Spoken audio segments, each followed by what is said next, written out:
Welcome to this edition of the Million Dollar Mastermind podcast.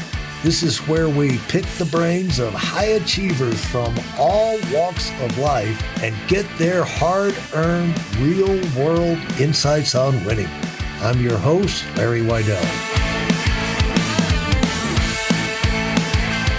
That's really interesting and exactly the most effective way to do it, especially the guiding standpoint. Like I learned early in my career of recruiting and training people, bringing them into financial services, a lot of forms to fill out, it's presentations and procedures and, protocols and forms.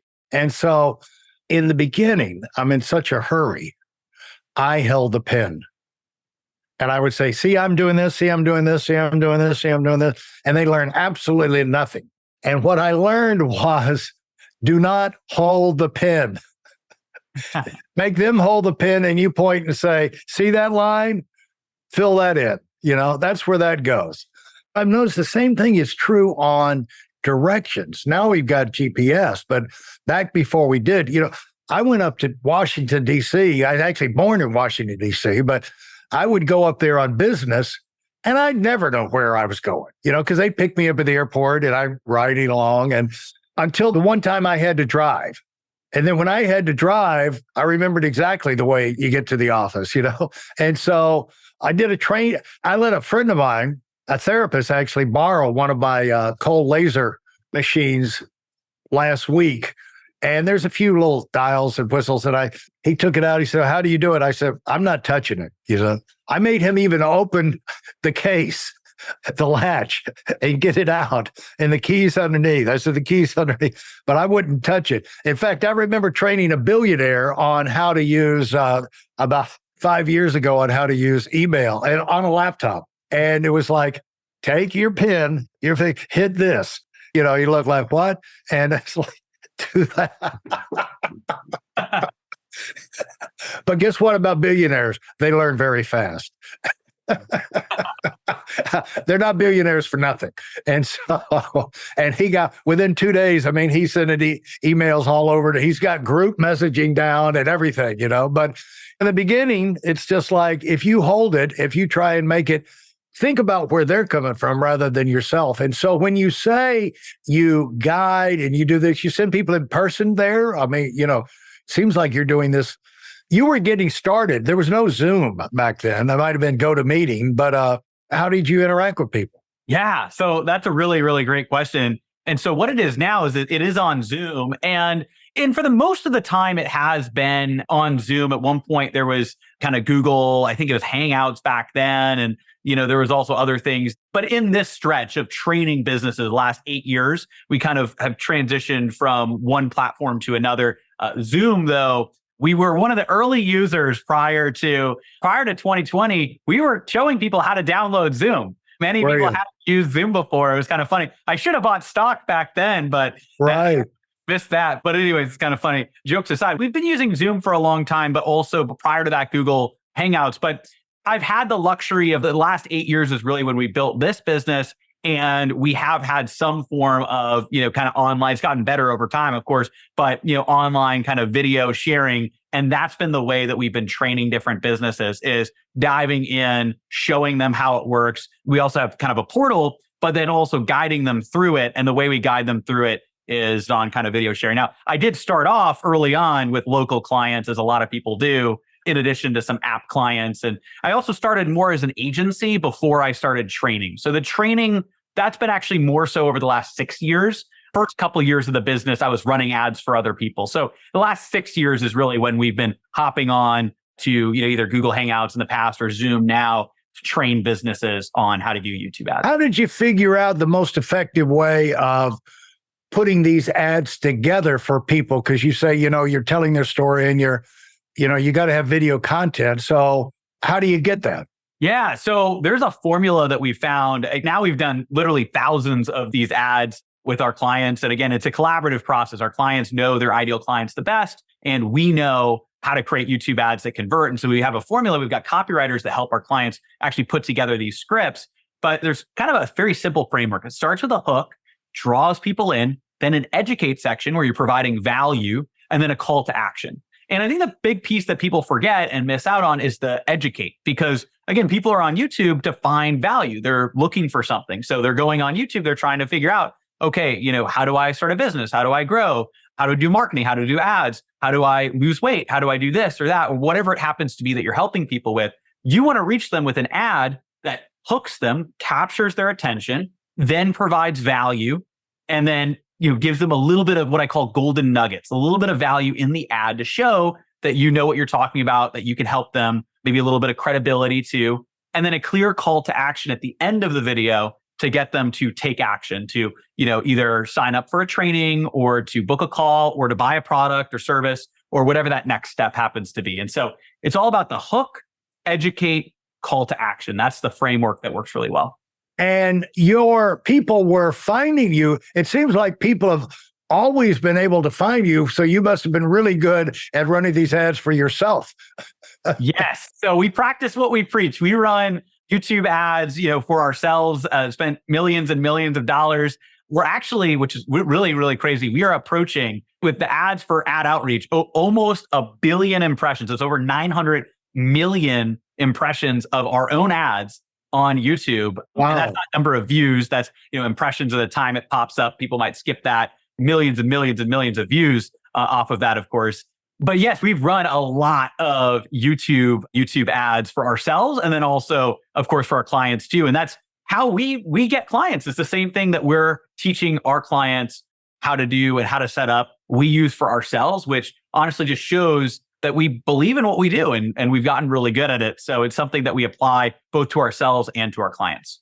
Now, as you started pretty much pioneering a new business, new industry, and the disadvantage of that, you don't have tried and true successful models to follow.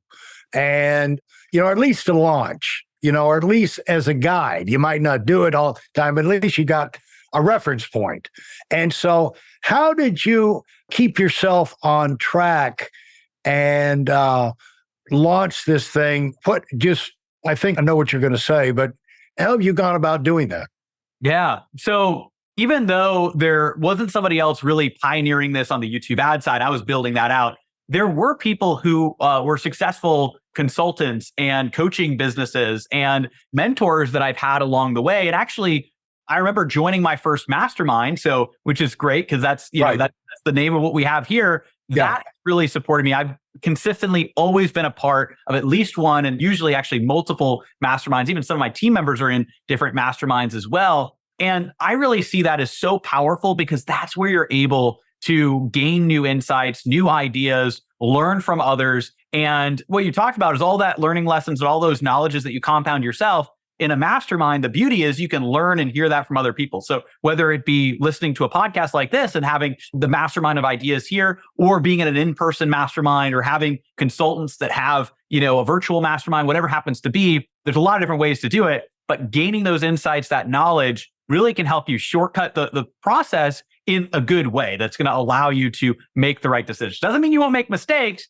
but also those mistakes you'll share with other people too. And so everybody kind of learns and grows together. How did you start that whole process and when of getting involved with mastermind type groups? Yeah. So the first mastermind that I joined was actually back in 2016. It was my sophomore year of college, or going, between kind of sophomore and junior year. And I remember taking that first call in my college dorm room, which is kind of funny. But before I did that, I actually went out to HubSpot inbound 2016. And so I was using HubSpot as a CRM. HubSpot's really big. I'm from originally Massachusetts, like Boston area. HubSpot's really big out there. And I remember going to the event and I saw the ClickFunnels booth. And ClickFunnels, and I think many of you will know, but for people listening who might not know what it is, essentially a funnel building platform and a funnel, of course, a marketing funnel to take people who are interested and they fill out all their contact details, information. And so essentially ClickFunnels had a booth there and they were very early on. That was towards the beginning of them launching.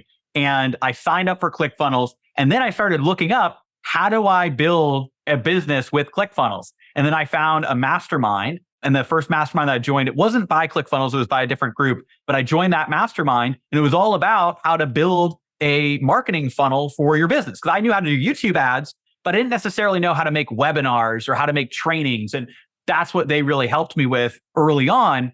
And then I started getting surrounded with other people and I was doing YouTube ads for my webinar. Everybody else was doing Facebook ads.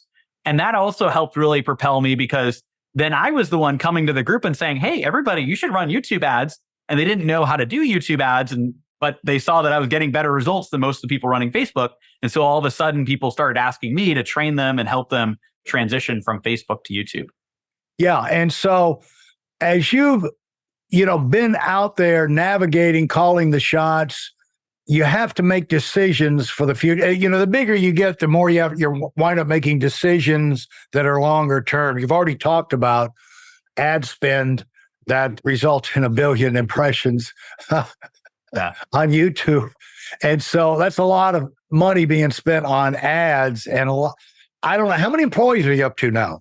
So we've got 35 team members and some of those are independent contractors. Employees around, I think 26-ish employees, but 35 kind of like team members, including sales team and things like that. And VA. But when you're running a business, you're buying equipment and you're making you're picking locations and things like that, setting this, the year schedule up and all that. So usually things don't go 100% smooth. That's one reason, like when I started, we don't like to get young people on because young people usually haven't run into too many brick walls. But if you find a successful, those are in front of them and they think, oh man, all you got to do is, it's like having one perfect kid. You have one child and he slept through the night and always behaved and got grades in school. And then we had a neighbor like that in Atlanta before we left. Our first daughter was perfect. And then right before we left, they had little Johnny and little Johnny was not perfect. And I won't blame it on little Johnny, but I will say I heard like 2 or 3 years later, this woman who was very snooty, looked down her nose at everybody better.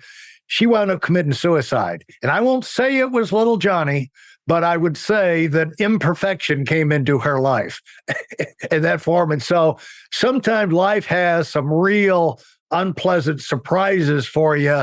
And if you're the person in charge, you got to deal with it, and when and how have you gotten a wake-up call about the reality, the responsibility of being in charge and maybe people letting you down or maybe making a bad bet on something important? Yeah. And I think that that's absolutely true. And I faced a pretty big, brick wall actually last year, which really created, some challenges but I grew so much from it. I think that's the big thing is on the other side, even as there's challenges or sleepless nights that happen or things like that, it's really interesting because the way I would describe it is prior to that, probably up through, 2021, I probably was that definition, that younger entrepreneur that's just like, it's all up and to the right forever. And, really exciting. And the thing is I actually had people tell me at that point, like, oh, you haven't cycled through yet. You haven't faced a real serious challenge yet.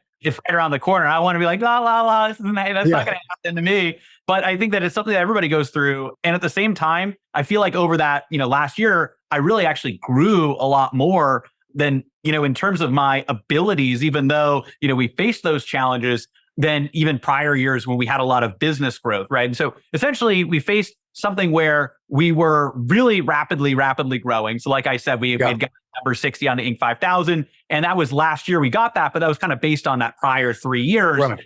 And so this year, the ranking on the Inc. 5000 is like 1,255. Now, still very good, but you can see the big difference there in terms of the level of growth. So what we were doing is constantly reinvesting, scaling, like, okay, we got to this level and we thought we were going to get to the next level. And essentially what ended up happening was we faced a challenge initially it started with our sales team, and there were some changes in leadership, changes with different people like on the team, things like that.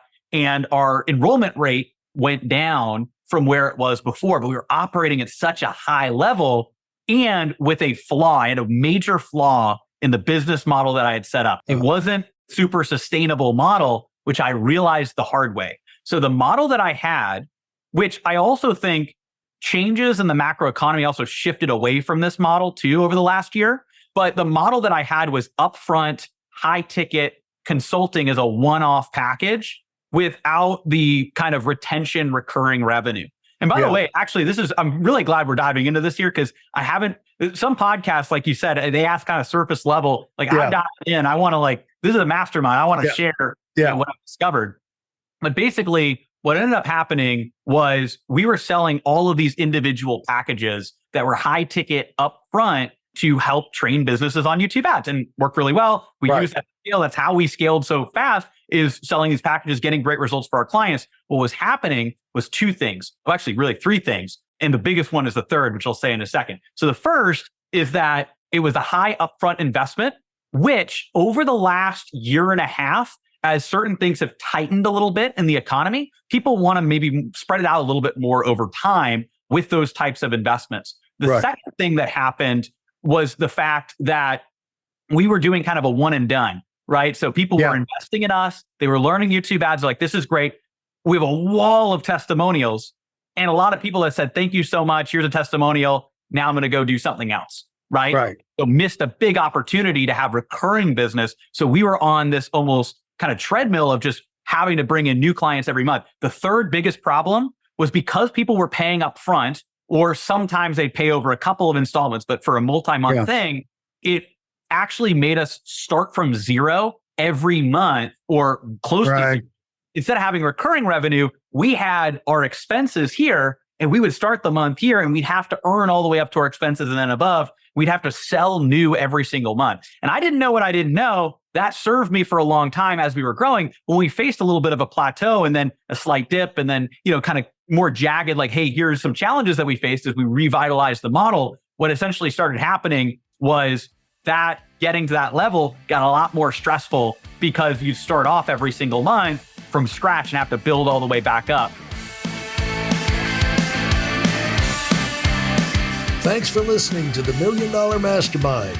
If you felt there were any valuable takeaways from this episode, please take a minute and leave us a 5-star review. Your feedback is important and really helps us get the word out to a wider audience. Remember, we have a valuable webinar that is absolutely free. Register for it right now at weidelonwinning.com. Thanks for listening.